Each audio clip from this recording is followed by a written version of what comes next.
Hi ನಮಸ್ಕಾರ ಎಲ್ರಿಗೂ. ನಾವಿವತ್ತು ಮಲೆನಾಡು ಸ್ಟೈಲ್ ಅಕ್ಕಿ ರೊಟ್ಟಿ ಮತ್ತು ಬದನೆಕಾಯಿ ಚಟ್ನಿ. ಮಲೆನಾಡಲ್ಲಿ ಅಕ್ಕಿ ರೊಟ್ಟಿ ಬದನೆಕಾಯಿ ಚಟ್ನಿ ಅಂದ್ರೇ ಫೇಮಸ್ಸು. ಜಾಸ್ತಿ ಮಾಡ್ತಿರ್ತಾರೆ ಅಕ್ಕಿ ರೊಟ್ಟಿ ಜೊತೆ ಕಾಂಬಿನೇಷನ್ನು ಬದನೆಕಾಯಿ ಚಟ್ನಿ, ಬೇರೆ ಬೇರೆ ಕೆಸಿನ ಸೊಪ್ಪು ಪಲ್ಯ ಇದೆಲ್ಲ ಚೆನ್ನಾಗಿ ಮಾಡ್ತಾರೆ. ಫಸ್ಟಿಗೆ ಪಾತ್ರೆ ಇಟ್ಕೊಂಡು ಅದಕ್ಕೆ ನೀರು ಹಾಕ್ಕೊಬೇಕು. ನೀರು ಹಾಕ್ಕೊಂಡು ರುಚಿಗೆ ತಕ್ಕಷ್ಟು ಉಪ್ಪು ಹಾಕ್ಕೊಂಡು ನೈಸಾಗಿರೋ ಅಕ್ಕಿ ಹಿಟ್ಟು ತೊಗೊಂಡು ನೀರು ಕುದಿಯೋ ಟೈಮಲ್ಲಿ ಸ್ಟವ್ ಒಂದು ಸಿಮ್ಮಲ್ಲಿ ಇಟ್ಕೊಂಡು ಅದಕ್ಕೆ ಸರಿಯಾಗಿ ಅಕ್ಕಿ ಹಿಟ್ಟನ್ನು ಕಲಿಸ್ಕೊಬೇಕು. ಎಷ್ಟು ಬೇಕೋ ಆ ಹದ ನೋಡಿಕೊಂಡು ಅಕ್ಕಿ ಹಿಟ್ಟನ್ನು ಹಾಕ್ಕೊಂಡು ತಿರುಗಿಸ್ಕೊಳ್ತಾ ಇರಬೇಕು. ಅದು ಇಲ್ಲ ಗಂಟಾಗಬಾರ್ದು. ಚೆನ್ನಾಗಿ ತಿರುಗಿಸ್ಕೊಂಡು ಒಂದು ಹದಕ್ಕೆ ಬರುತ್ತದು. ಹದಕ್ಕೆ ಬಂದಮೇಲೆ ರೊಟ್ಟಿ ತಟ್ಟ ಹದಕ್ಕೆ ನೋಡಿಕೊಂಡು ಚೆನ್ನಾಗಿ ತಿರುಗಿಸ್ಕೊಳ್ಬೇಕು. ಈ ಥರ ತಿರ್ಸ್ಕೊಂಡಾದ್ಮೇಲೆ ಅದನ್ನು ಫುಲ್ಲು ತಣ್ಣಗಾಗೋ ತನಕ ಬಿಟ್ಕೊಂಡು ಅಕ್ಕಿ ಹಿಟ್ಟನ್ನು ಸ್ವಲ್ಪ ಹರಡಿ ತಣ್ಣಗಾಗೋ ತನಕ ಬಿಟ್ಕೊಬೇಕು. ಅದಾದಮೇಲೆ ಅಕ್ಕಿ ರೊಟ್ಟಿ ಹಂಚು ಅಂತಲೇ ಬರುತ್ತೆ. ರೊಟ್ಟಿ ಹಂಚು ತೊಗೊಂಡ್ರೆ ರೊಟ್ಟಿ ಅದರಲ್ಲೆಲ್ಲ ಚೆನ್ನಾಗಿ ಏಳುತ್ತೆ, ಅಂಟ್ಕೊಳ್ಳಲ್ಲ, ಚೆನ್ನಾಗಿರಳುತ್ತೆ. ಅದಾದಮೇಲೆ ಈ ಹಿಟ್ಟು ಏನು ನಾವು ರೆಡಿ ಮಾಡ್ಕೊಂಡಿರ್ತೀವಿ ಆ ಹಿಟ್ಟನ್ನು ಚೆನ್ನಾಗಿ ನಾದ್ಕೊಬೇಕು ನೀರಲ್ಲಿ. ಎಣ್ಣೆ ಇಲ್ಲ, ಆಯಿಲ್ ಯಾವುದು ಮುಟ್ಸೋದಿಲ್ಲ. ನೀರಲ್ಲಿ ಚೆನ್ನಾಗಿ ನಾದ್ಕೊಂಡು ರೊಟ್ಟಿ ತಟ್ಟೋದಕ್ಕೆ ಚೆನ್ನಾಗಾಗುತ್ತೆ. ನಾವು ಎಷ್ಟು ಚೆನ್ನಾಗಿ ನಾದ್ಕೋತೀವೋ ಅಷ್ಟು ಚೆನ್ನಾಗಾಗುತ್ತೆ ರೊಟ್ಟಿ ತಟ್ಟೋದಕ್ಕೆ. ಇವಾಗ ಆಲ್ಮೋಸ್ಟ್ ಎಲ್ಲರ ಮನೇಲೂ ಮಿಷನ್ ಅಕ್ಕಿ ರೊಟ್ಟಿನೇ ಬಂದಿದೆ. ಮಿಷನ್ ರೊಟ್ಟಿಗಿಂತ ಈ ಥರ ಕೈಯಲ್ಲಿ ಮಾಡಿ ಇದು ಮಾಡೋ ರೊಟ್ಟಿ ಟೇಸ್ಟ್ ಬರುತ್ತೆ, ಚೆನ್ನಾಗಿರುತ್ತೆ. ಈ ಥರ ಚೆನ್ನಾಗಿ ನಾದ್ಕೊಂಡು ಕೈಯಲ್ಲಿ ತಟ್ಕೊಬೇಕು ಚೆನ್ನಾಗಿ. ಹಿಂದಿನ ಕಾಲದಲ್ಲೆಲ್ಲ ಮಿಷನ್ ಇರ್ತಿರ್ಲಿಲ್ಲ. ಇದೇ ಥರ ಕೈಯಲ್ಲೇ ಚೆನ್ನಾಗಿ ತಟ್ಟಿದ್ದು ಮಾಡೋ ರೊಟ್ಟಿನ ಇದೊಂದು ಕೆಂಡದಲ್ಲೆಲ್ಲ ಬೇಯಿಸ್ತಾರೆ, ತುಂಬ ಚೆನ್ನಾಗಿರುತ್ತೆ. ಕೆಂಡದ ಹತ್ರ ಇಟ್ಟು ಸೌದೆ ಒಲೆಯಲ್ಲಿ ಇನ್ನೂ ಟೇಸ್ಟು ಅಕ್ಕಿ ರೊಟ್ಟಿ. ನಾವು ಸ್ಟೌವಲ್ಲಿ ಮಾಡೋದಕ್ಕಿಂತ ಯಾವುದೇ ಅಡುಗೆ ಆದರೂ ಅಷ್ಟೇ ಕೆಂಡದ ಒಲೆಯಲ್ಲಿ ಮಾಡೋದು ತುಂಬ ಚೆನ್ನಾಗಿರುತ್ತೆ. ಈ ಥರ ಎಲ್ಲ ಚೆನ್ನಾಗಿ ಮಾಡಿಕೊಂಡು ನಾದ್ಕೊಂಡಿರ್ತೀವಲ್ವ, ಆವಾಗ ತಟ್ಟೋಕ್ಕೂ ಚೆನ್ನಾಗಿ ಬರುತ್ತೆ. ನೀರು ಮುಡ್ಸ್ಕೊಬೇಕು ಕೆಳಗೆ. ಸ್ವಲ್ಪ ಜಾಸ್ತಿ ನೀರು ಮುಡ್ಸ್ಕೋಬಾರ್ದು, ಸ್ವಲ್ಪ ನೀರು ಮುಡಿಸ್ಕೊಂಡು ಈ ಥರ ತಟ್ತಾ ಹೋಗಬೇಕು. ಎಷ್ಟು ತೆಳು ಬೇಕಾದರೂ ತಟ್ಬೋದು. ಈ ಥರ ಚೆನ್ನಾಗಿ ನಾದ್ಕೊಳ್ಳೋದ್ರಿಂದ ತೆಳುವು ಬರುತ್ತೆ ಅಕ್ಕಿ ರೊಟ್ಟಿ.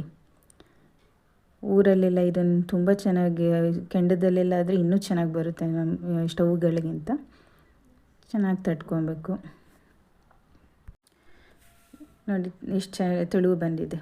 ಅದಾದಮೇಲೆ ಸ್ಟವ್ ಕಾದಿರುತ್ತಲ್ವ, ಸ್ಟವ್ ಮೇಲೆ ಹಾಕಿ ಹಂಚು ಮೇಲೆ ಹಾಕ್ಕೊಂಡು ಫುಲ್ ಜೋರಾಗಿಡಬೇಕು. ಅವಾಗ ಹಾಕಿದ ಮೇಲೆ ಸಣ್ಣ ಉರಿಲಿಟ್ರೆ ರೊಟ್ಟಿ ಏಳೋದಿಲ್ಲ.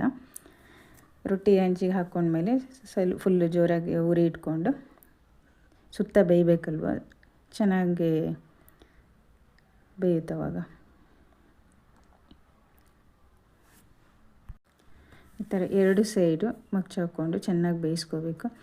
ಎರಡು ಸೈಡು ಬೆಂದಾದಮೇಲೆ ಇನ್ನೂ ನಮ್ಗೆ ಗರಿ ಆಗಬೇಕು ಅಂದರೆ ಸ್ಟವ್ ಮೇಲೆ ಹಿಂಗೆ ಡೈರೆಕ್ಟಾಗಿ ಇಟ್ಕೊಂಡು ಬೇಯಿಸ್ಕೋಬೋದು.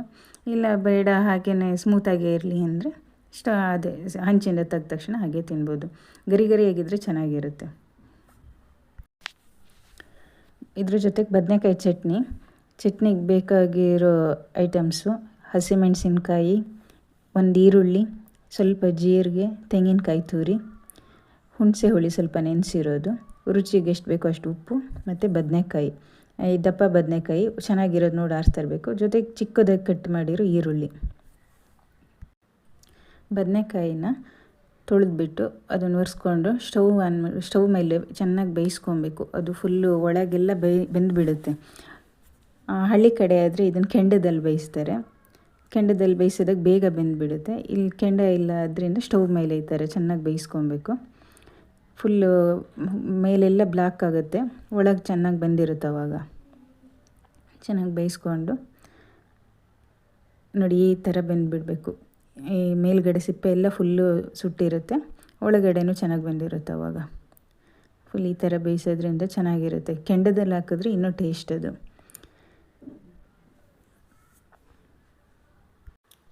ಇದನ್ನು ಇವಾಗ ಇದು ಸಿಪ್ಪೆ ಮೇಲ್ಗಡೆ ಇರೋದು ಸಿಪ್ಪೆ ಎಲ್ಲ ತೆಗ್ಕೊಬೇಕು.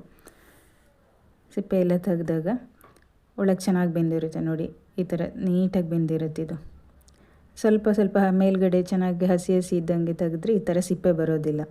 ಫುಲ್ ಬೆಂದಾಗ ತೆಗೆದ್ರೆ ಸಿಪ್ಪೆ ಚೆನ್ನಾಗಿ ಬರುತ್ತೆ. ಇದ್ಮೇಲೆ ಇದನ್ನೆಲ್ಲ ಕಟ್ ಮಾಡಿ ಎಸ್ದಾಗ ಒಳಗೇನಾದರೂ ಗಲೀಜಿದ್ದು ಹುಳ ಏನಾದ್ರದ್ದು ಹಾಳಾಗಿದ್ದರೆ ಈಗ ಈ ಥರ ಓಪನ್ ಮಾಡಿದಾಗ ಕ್ಲೀನಾಗಿ ಗೊತ್ತಾಗುತ್ತೆ. ಫುಲ್ ಇದನ್ನು ಫುಲ್ ಬಿಸಿ ಎಲ್ಲ ತಣ್ಣಗಾಗೋ ತನಕ ಬಿಟ್ಕೊಂಡು ಆಮೇಲೆ ಮಿಕ್ಸಿ ಜಾರಿಗೆ ಈರುಳ್ಳಿ, ಹಸಿಮೆಣಸಿನ್ಕಾಯಿ, ಜೀರಿಗೆ, ಕಾಯಿ ತುರಿ ನಾವೇನು ಫಸ್ಟ್ ತೊಗೊಂಡಿದ್ವಲ್ಲ ಅದಿಷ್ಟನ್ನು ಮಿಕ್ಸಿಗೆ ಹಾಕ್ಕೊಬೇಕು. ಆಮೇಲೆ ಹುಣಸೆ ಹುಳಿ ಎಷ್ಟು ಬೇಕಷ್ಟು ನೋಡಿ ತೊಗೊಳ್ಳಿ, ಜಾಸ್ತಿನೂ ಹಾಕೋಕ್ಕೆ ಹೋಗಬೇಡಿ. ಅದನ್ನು ನೀರಲ್ಲಿ ನೆನೆಸಿ ಇಟ್ಟಿರ್ತೀವಿ, ಅದು ಜಾಸ್ತಿ ಹುಳಿ ಡೈರೆಕ್ಟಾಗಿ ಹಾಕೋದ್ಕಿಂತ ನೀರಲ್ಲಿ ನೆನೆಸಿಗೆ ಹುಳಿ ರಸ ಹಾಕೋದ್ರಿಂದ ಟೇಸ್ಟ್ ಚೆನ್ನಾಗಿರುತ್ತೆ. ಅದಕ್ಕೆ ಹುಣಸೆ ಹುಳಿ ಹಾಕ್ಕೊಂಡು ಎಷ್ಟು ಬೇಕಷ್ಟು ಹುಳಿ ನೋಡ್ಕೊಂಡು ಹಾಕ್ಕೊಳ್ಳಿ. ಆಮೇಲೆ ಅದಕ್ಕೆ ನೀರು, ಮಿಕ್ಸಿ ಮಾಡೋದಕ್ಕೆ ನೀರು, ಸ್ವಲ್ಪ ಉಪ್ಪು, ಎಷ್ಟು ಬೇಕಷ್ಟು ಉಪ್ಪು ಹಾಕ್ಕೊಳ್ಳಿ. ಇದನ್ನು ಮಿಕ್ಸಿ ಜಾರಲ್ಲಿ ಫುಲ್ ನೈಸ್ ಆಗಬಾರ್ದು, ಸ್ವಲ್ಪ ತರಿ ಇರಬೇಕು. ಸ್ವಲ್ಪ ತರಿ ಇರೋ ಲೆವೆಲಲ್ಲಿ ಮಿಕ್ಸಿ ಮಾಡಿಕೊಂಡು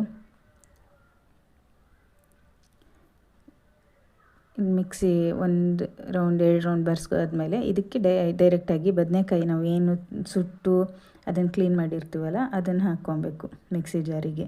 ಅದೇ ಖಾರಕ್ಕೆ ಇದನ್ನು ಹಾಕ್ಕೊಳ್ಳೋದು. ಇದನ್ನು ಹಾಕ್ಕೊಂಡಾದ್ಮೇಲೆ ಇದನ್ನು ಅಷ್ಟೇ ಮಿಕ್ಸಿಲಿ 1 ರೌಂಡ್ ಬಂದರೆ ಸಾಕು, ಜಾಸ್ತಿನೇ ಫುಲ್ ನೈಸ್ ಆಗಬಾರ್ದು, 1 ರೌಂಡ್ ಮಾಡ್ಕೊಬೇಕಷ್ಟೆ. ಈ ಥರ ಒಂಚೂರು ಮಿಕ್ಸಿ ಮಾಡ್ಕೊಂಡಾದ್ಮೇಲೆ ಒಂದು ಪಾತ್ರೆಗೆ ಹಾಕ್ಕೊಂಡು ನಾವು ಕಟ್ ಮಾಡಿರೋ ಈರುಳ್ಳಿ ಇಟ್ಕೊಂಡಿರ್ತೀವಲ್ವ ಫಸ್ಟು, ಅದನ್ನು ಇದಕ್ಕೆ ಮೇಲೆ ಹಾಕೋದು. ಅದ್ರ ಮೇಲೆ ಟೇಸ್ಟ್ ತುಂಬ ಚೆನ್ನಾಗಿರುತ್ತೆ, ಒಂದ್ಸರಿ ಟ್ರೈ ಮಾಡಿ ನೋಡಿ. ರೊಟ್ಟಿ ಜೊತೆ ಅಂತೂ ಸೂಪರ್ ಕಾಂಬಿನೇಷನು, ಟ್ರೈ ಮಾಡಿ ನೋಡಿ. ಇದನ್ನು ಅಕ್ಕಿ ರೊಟ್ಟಿ ಜೊತೆ ತಿನ್ನಬೇಕು. ಈ ವಿಡಿಯೋ ನೋಡಿದ್ದಕ್ಕಾಗಿ ಎಲ್ರಿಗೂ ಧನ್ಯವಾದಗಳು. ಇಷ್ಟ ಆದರೆ ಶೇರ್ ಮಾಡಿ, ಲೈಕ್ ಮಾಡಿ, ಸಬ್ಸ್ಕ್ರೈಬ್ ಮಾಡಿ. Thank you for watching.